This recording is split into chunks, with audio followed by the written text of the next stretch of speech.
Hi, everyone, and welcome to the Sweet Pea Farm NY podcast. It is episode number 4, and it's Wednesday, January 27th.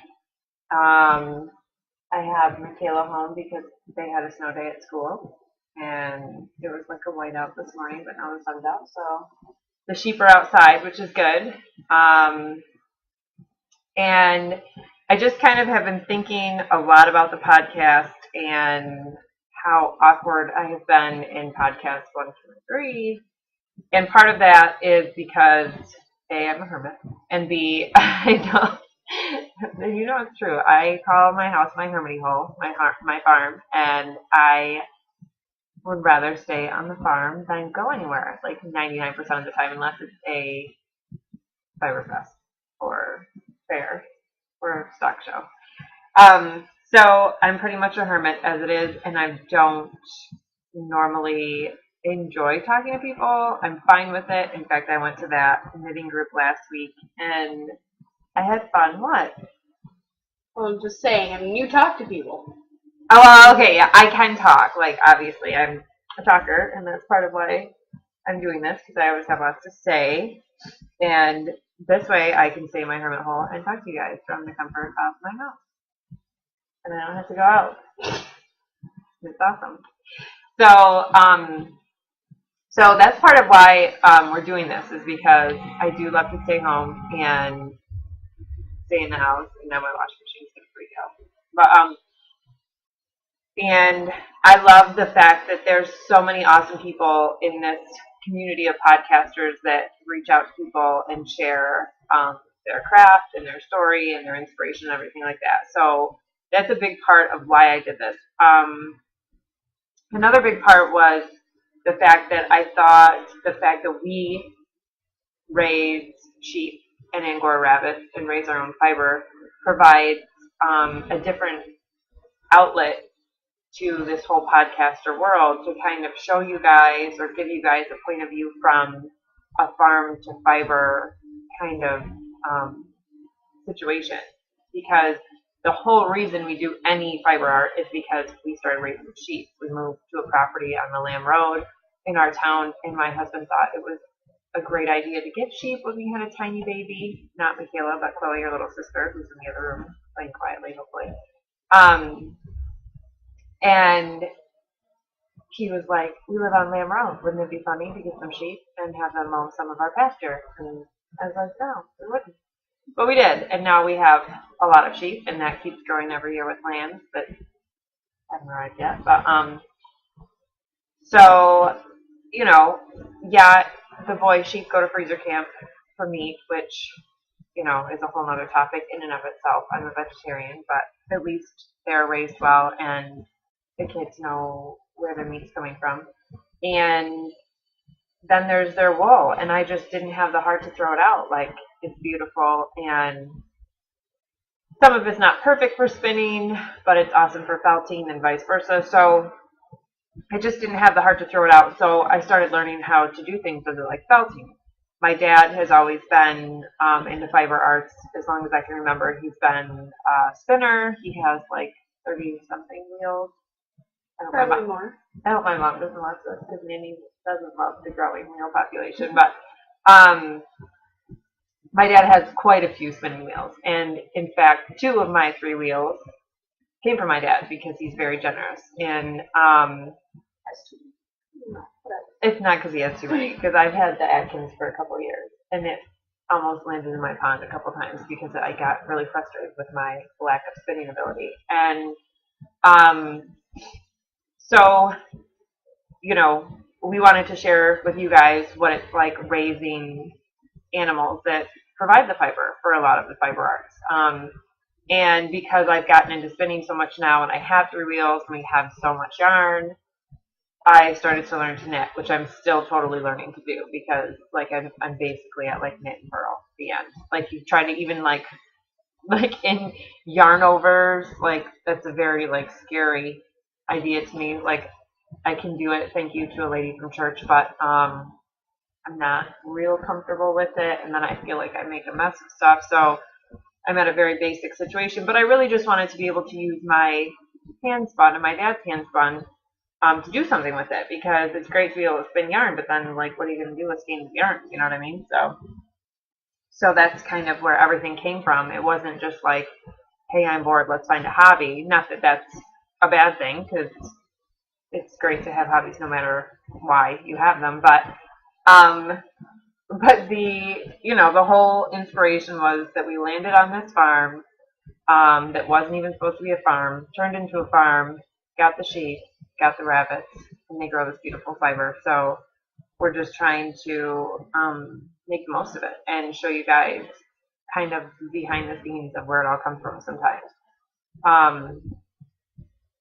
So yeah, we haven't had any lambs yet. I have a sheep that for like last month, she was going to have lambs, and she just keeps getting bigger and bigger. I'm a little scared to see what's going to happen, because either she's got like a ginormous lamb or a few in there. I don't know what's going on, but she's like pregnant forever. I was kind of hoping that by this podcast we would have lamb pictures to show you, or actually take you into the barn and show you the lambs, but it did not go that way. So for fear we would have been waiting, another month to do a podcast, we just decided to do it on snow day. So I apologize for my awkwardness. I definitely look away a lot. That's just the way I am. And hopefully I get better as time goes on with recording these. But I know that I watched one and I was like cringing, like, oh, what am I looking at all the time? Because I was like looking down or sideways and it just looked awkward. And that's just the way I am. But so that's where I get it from. See? Everything's my fault. That's what happens when you're a mom. So there's not much happening. We're waiting on lambs any day now from Chica, our one ewe that's been in a lambing jug for way too long. The rest of them are not going into jugs until after they've lambed, because normally I like to have them in the jug right before lambing so that I don't worry about other moms like stepping on the babies or being weird to the babies. But I'm in the barn enough to like see if something, if somebody's in labor, I can be right there. So I go out there at least every 2 hours. So no lambs. We have baby bunnies that are due February 9th. Is that right? I think so. If all went well. We'll see. It would be our first litter of bunnies, so it's going to be a learning experience and so much fun to have these little tiny goofballs running around in the spring. So we're excited about that. Those may be here before lambs are. Who knows at this rate? Probably. I hope not. God, I've been watching the sheep forever. So we don't have much else going on. We put some eggs in an incubator. I got an incubator for like a Christmas gift. Was it Christmas that Matt got me the incubator? Or was it just like random? It was an incubator. Okay, so maybe I got like a random gift around Christmas time. And Matt got me a new incubator. So we set eggs in it that I bought on eBay, and they're just like random, non-productive, cute and funny looking chickens. And we tried to kindle the eggs this past weekend, but I think we waited too long to kindle the eggs. This is nothing fiber related, but farm related. This is what's going on at the farm. And what else? That's it. Lambs, bunnies, chickens, maybe soon. Hopefully. And so anyway, besides the fact of trying to bring you guys the perspective of farm to fiber, farm to yarn, through a podcast, we also are doing this, to be completely honest, to promote our business. We have an Etsy shop like a lot of podcasters do, but we also run farmers markets because we raise pasture-raised meats, and then we sell our felted items and fiber at the farmers markets and craft shows and all sorts of stuff like that. So being able to speak to you guys obviously increases our audience, because we can reach out to people all over the place, and not just in our little nook of upstate New York. So that would be like the final reason that we're doing this. And I think that I've focused too much on the general like order of operations that other podcasters have kind of come up with, or that they do. And that I don't think was intentional, but it just was like, oh, this is how podcasts go. You talk about this, then, FOs and whips and whatever. And I'm still going to talk about that stuff because that's a lot of what we're here for, is to show off what we've been doing with crafting and everything. But, you know, I'm going to try to forget all of the orders of operation I've kind of ingrained in my head from the other podcasts and do our own thing, because that's when I'm most comfortable and that's when I'm happiest. And I think Mikhail's the same way. Like, following other people's or following like a regiment that necessarily works for everyone else doesn't always work for us best. And I think with time we're going to learn what works best for us. But for now, just bear with us while we kind of find our way and figure out how it goes best for us. So when let's see, I don't really want to go into that story about the wheel yet because it's kind of far off. So let's talk about finished objects. Can we go first? Sure. Okay. So this week I've been getting ready.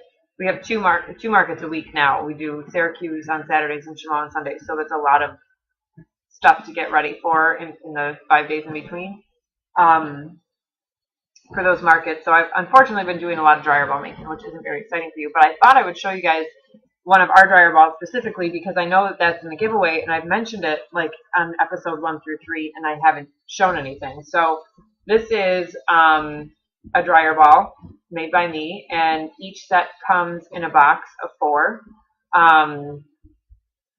There's nothing to it but wool. It's all just felted wool. It is, you know, squishy a bit, but not super squishy.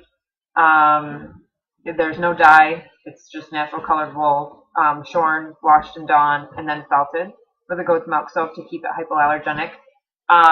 We leave 4 of them in the dryer all the time.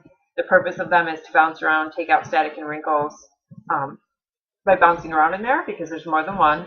And then because it's wool, it absorbs extra moisture from your wet laundry and diffuses it later on in the dryer when it's not running. So it cuts your drying time down, cuts your energy bill down, and it doesn't coat your clothes in chemicals like dryer sheets do in fabric softener. So Chloe, my youngest, had eczema when she was a baby, and we were finding that the fabric softener and dryer sheets were really affecting her. We tried using the plastic ones, the little plastic nubby ones that you can get in the grocery store, but they were really loud, and the little nubs broke off all the time. So I learned how to make them out of wool yarn, which was fine, except for we live in a town right outside of Fort Drum, a military base, and a lot of the people using the dryer balls were military because those uniforms are often fire retardant, and they can't use dryer sheets on them anyway because it would cover the fire retardant properties with the chemicals of the dryer sheet. So the Velcro on those uniforms were so strong, because they're Army uniforms, that it would unfelt the yarn balls, the felted wool yarn balls, in the dryer. So people would end up with a giant mess of yarn. So I would make them for free to replace them and then feel awful for the big mess that I made in their dryer, and it just wasn't working. So I learned how to just wet felt the wool after rolling it tightly in a ball, and this is the way it's been ever since. It's very simple. I do have ones like ours have Sheep faces. Sheep faces. Like I needle felted like a little natural black sheep face and then 2 white dots for eyes, just to be funny because laundry's boring. So having little sheep balls in the dryer is a little chuckle for the day. So, but for the majority, this is the way they are. I put essential oil on mine quite a bit because it gives it a pleasant, mild fragrance and keeps everything chemical free, so you don't have to worry about that still. They are our #1 seller, to the point where I'm making thousands at Christmas time, and you know, to keep up with market you know, sales on the weekends now, I spend quite a bit of time making these. So I didn't get quite as much done otherwise, spinning and knitting wise, just because I've been preparing for the farmers markets and making a lot of these. So if you guys do enter the giveaway from episode 1, you can go on the episode 1 thread on our Ravelry group in Sweet Pea Farm NY podcast group. It has the information about entering the giveaway, and you just have to post a photo of something crafty you've done, and you'll be entered to win a free set of 4 of these, and then you can do your laundry chemical free as well. So So this is what I've been making the most of. I have baskets and baskets of them over there full of dryer balls. So I did a lot of those. I've done some needle felting, and I did this little cat. We have lovely natural light, but we have natural light coming from both ways. This poor kitty's like, I know. I don't even know where to shadow him, but so that's him, a little gray tiger kitty. And I did a little chubby raccoon.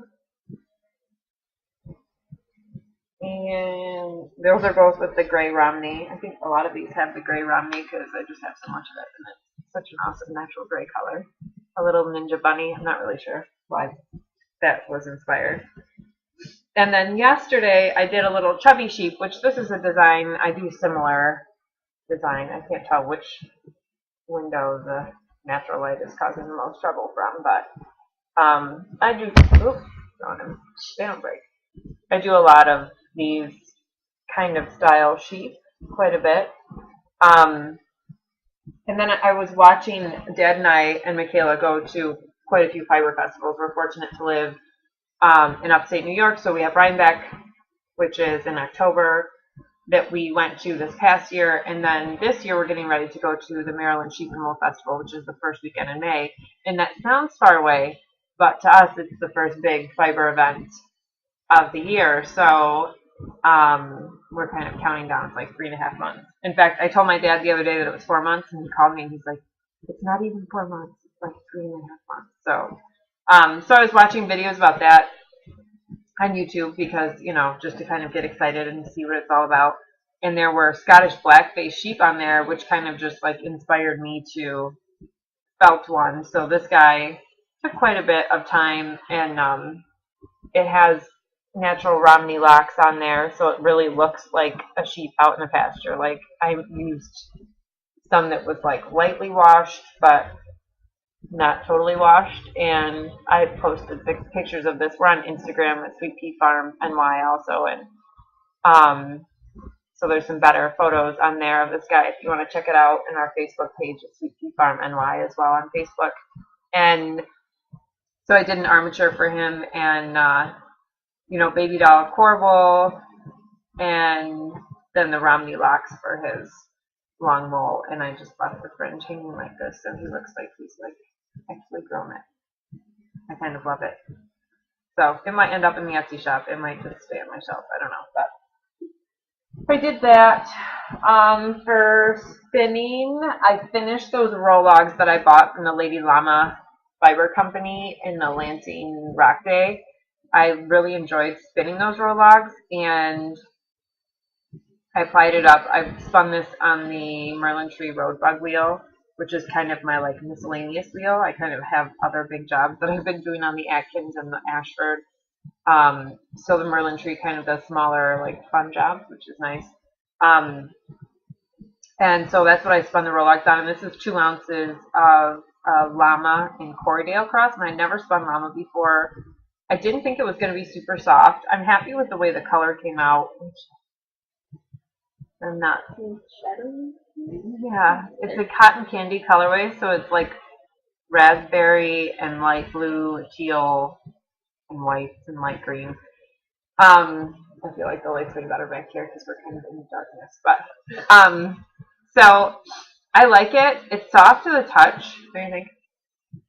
Yeah. It's a little hairy. Like, do you see I don't know. Like, there's like little wisps, and maybe that's just me being picky. But I'm kind of like from felting, like you try to get things like as smooth as possible. Like, obviously, never use llama for felting because it looks a little hairy. I don't know if you guys can see the fibers, probably not, but there's like some long fibrous sticky out parts that I'm just kind of like, But it's soft enough. It's like 80 yards. I got more like 85 yards out of the 2 ounces 2-plied. So kind of like a little mini skein. I'm not sure what I'll do with it. It might go in the Etsy shop for like somebody that wants a mini to do like a blanket or something like that, because I don't know, I just have so many knitting projects that I don't know. But Or you could give me a scarf. I could. I don't know if it would be enough to knit you a scarf. I'm not sure. But I did finish the peacock BFL little shawlette that I was making for Chloe. And so it's basically just direct, like I knit it out, and it's not perfect because knitting is my most recent crafting, and I'm not very good at it yet, but so there's some like holy parts on it. But the color is super pretty, and so she wears it, she loves it because she says it's so cute. And she wears it, like I put a big button on there, so we'll just button it around her neck, and then it drapes over her shoulders. And then I made a little felted peacock. Where's it at? Camera. Weirdness. So there's a little felted peacock pin that I made to go on the shawl, so it looks like she's wearing a little peacock with feathers out. So she likes it. I'm glad for that. It keeps her warm. It's definitely not something to write home about knitting wise because it's like not perfect. But I spun it and I knit it and Chloe wears it and it keeps her warm. So that's a few things to be grateful about for it, I guess. And the little peacock pin is cute. And I also finished knitting this cowl that is from wool from my own sheep. So it's baby doll wool. And then I grew it, I sheared it, I spun it, I dyed it with the jacquard acid dyes and the turquoise. And I feel like it's not going to help in my shirt. It's like an off shade of the same color, but I'll put it over the sheep and maybe you guys can see better. But so I love the color. It's one of my favorites. I wear it every day.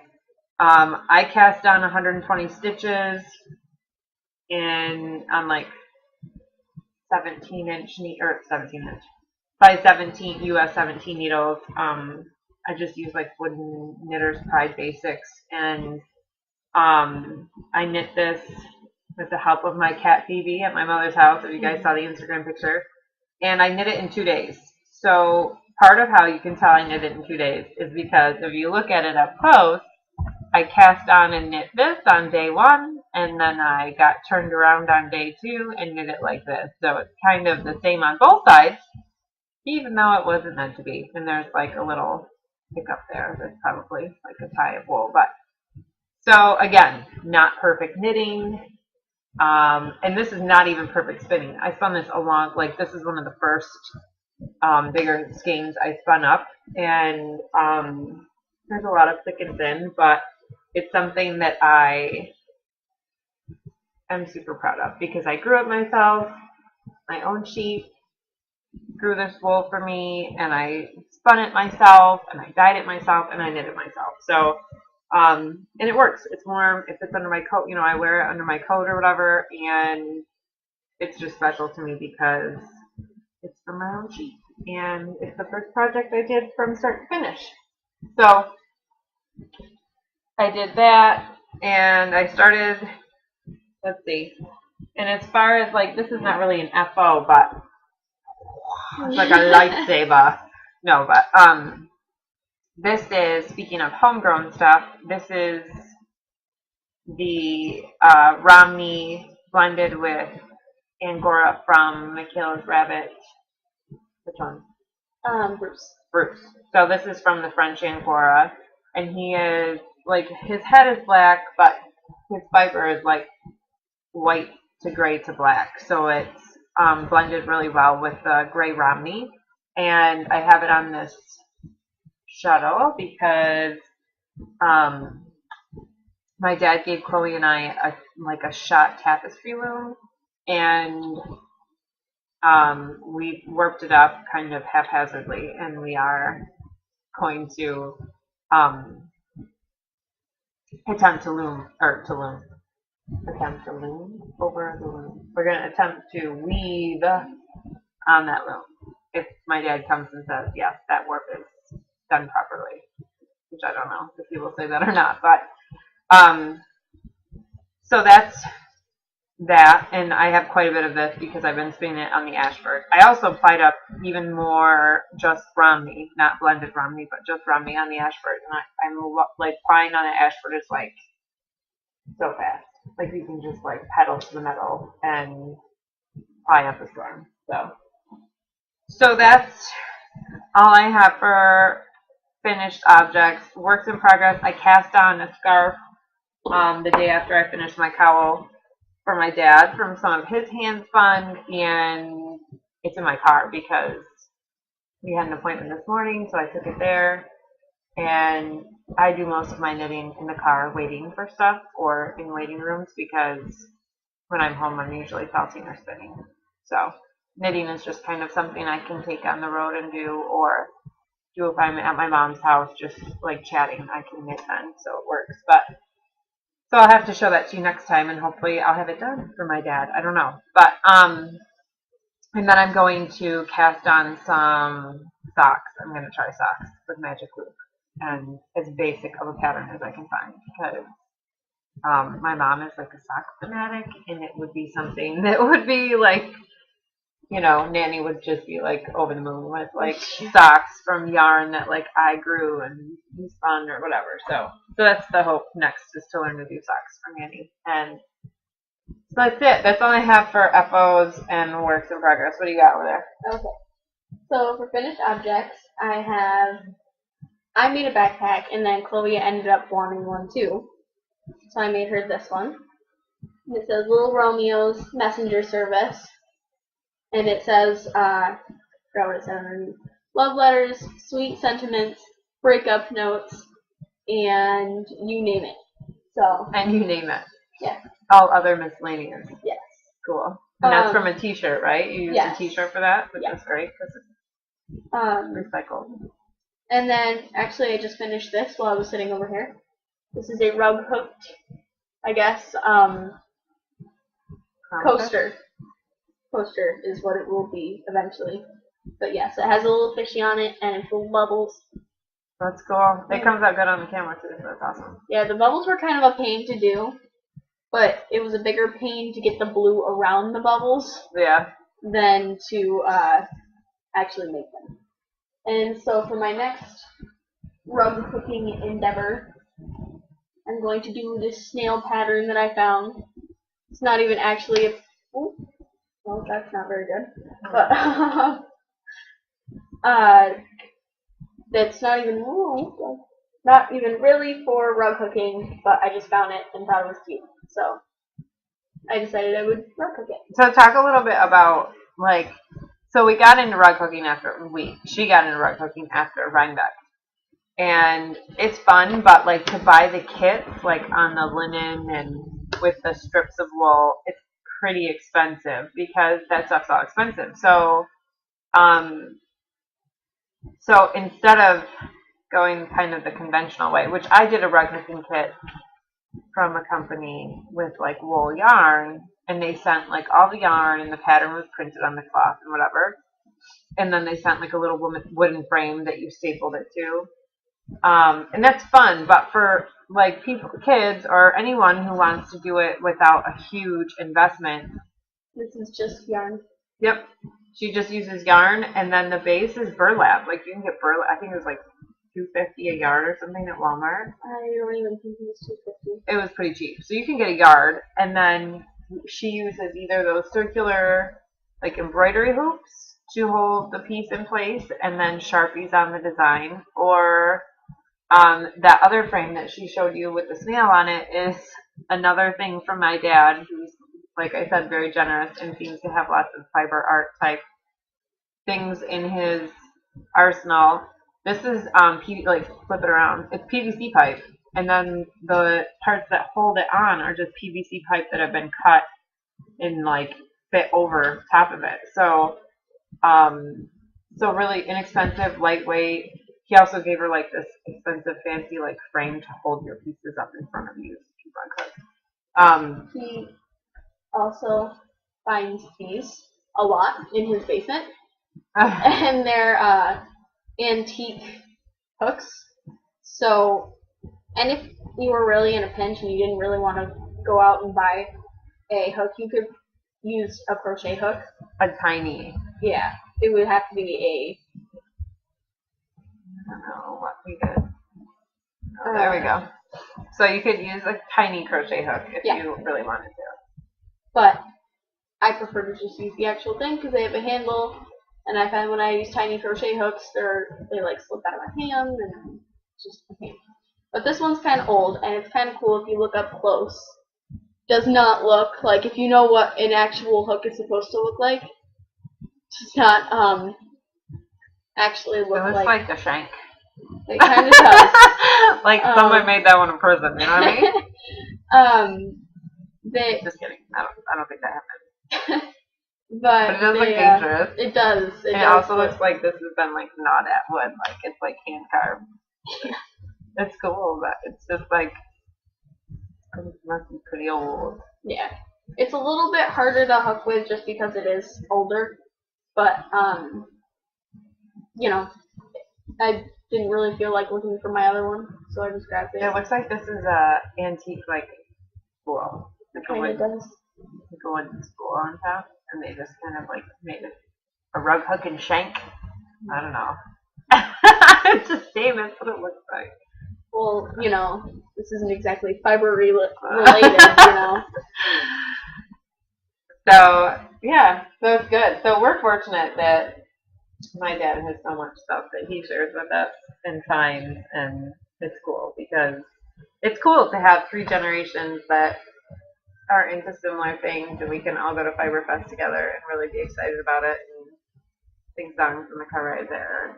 Well, you know, only 2 of the 3 in that car. I won't mention names, but you know, enjoy the singing. We call my dad Bumpy, like my girls, and actually all the grandkids now call him Bumpy because we feel like started calling him Grampy and then Grumpy and then it turned into Bumpy, and Bumpy and I will like count down the days and sing songs like for a good 2 weeks before. In fact, on the way to Preble, Bumpy started chanting Preble, Preble, and in the car ride, and it was scary.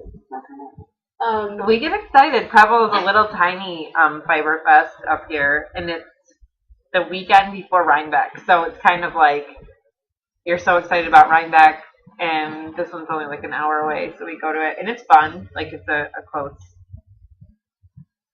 little fiber festival, so it's fun. We love it. There's nothing wrong with being excited and looking forward to things, Michaela. And speaking of Bumpy, one of the only things I got this week, really, because I've been sitting in my hermity hole, is a nitty knotty that my dad made. He just kind of copied the dimensions and angles from like an Ashford nitty knotty he had and gave me this. So now I have this, and I still have like this wooden 1-yard wrapping thing that I can do. But so that's cool. So I don't have to buy nitty knotty now, and that's what I unwound the llama Cordale yarn on. So that's pretty much all I've gotten this week for fibery goodies.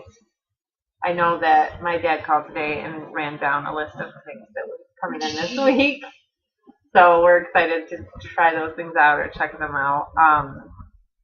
I also, and I was going to mention this before, when I got the Ashford Country Spinner, I bought it from a lady in like Whitesboro or somewhere over near Utica, New York. And I didn't get to meet her, unfortunately. I hear she's a really cool lady, but I didn't get to meet her because we actually, she had a lady coming from Canada to get something from her, and she was able to transport the wheel to like the next town over, so I didn't have to drive very far to pick up my wheel. But she sent along a fleece, and it's like a really cool colored natural brown fleece. So now that I have all the natural Romney washed and I've started washing, I have 2 white Romney lamb pieces that I'm working on and kind of dyeing as I go. I'm going to start washing that up, and I'll show you guys some of that soon because it looks kind of Shetlandish. Like that was my guess before I found the card, and I can't remember exactly what it was. It's a cross sheep, like Cordale. I don't know. I'll show you guys that next week. Hopefully I'll remember. I'll put it in my notes. But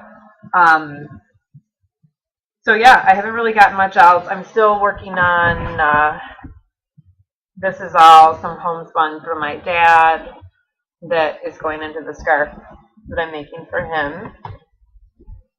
And some of this is baby doll, some of it is Romney, so that's cool. And I have tons and tons of the 2-ply, like bulky Romney that I've washed myself from my friend down the road that's going to sell us some Romney lambs in the spring. Hopefully they'll be born, I was going to say next month, but it's not February yet. I keep thinking it's February because I'm like ahead of myself. But so yeah, that's about all that's going on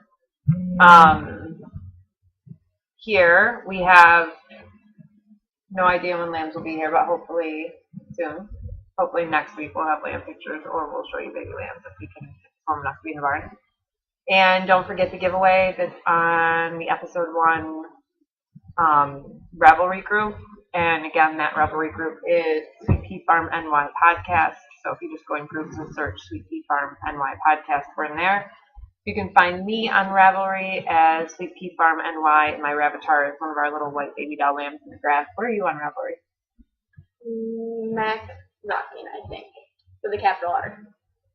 So you can find Birdie on there, and we'll keep you guys updated with bunnies as well, but we'll probably talk to you before then, because I don't think they're going to be here. Next Wednesday is the 3rd of February, so probably a couple weeks before we'll have any bunny news, but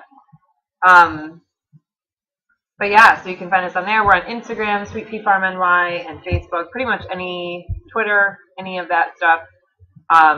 We're under Sweet Pea Farm NY. So also we added an introductions thread and like any questions or something like that thread. So if you're in the group, please feel free to introduce yourself.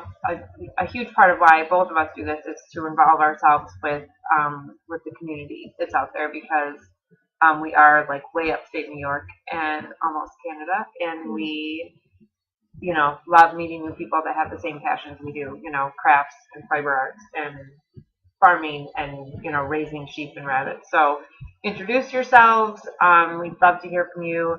And if you have any questions about, any of the stuff we do, post it on there, or, post it below, and I'll probably answer it on the next podcast or answer it on the thread, just depending time-wise what makes sense, or Birdie will. Is that all we have for this week?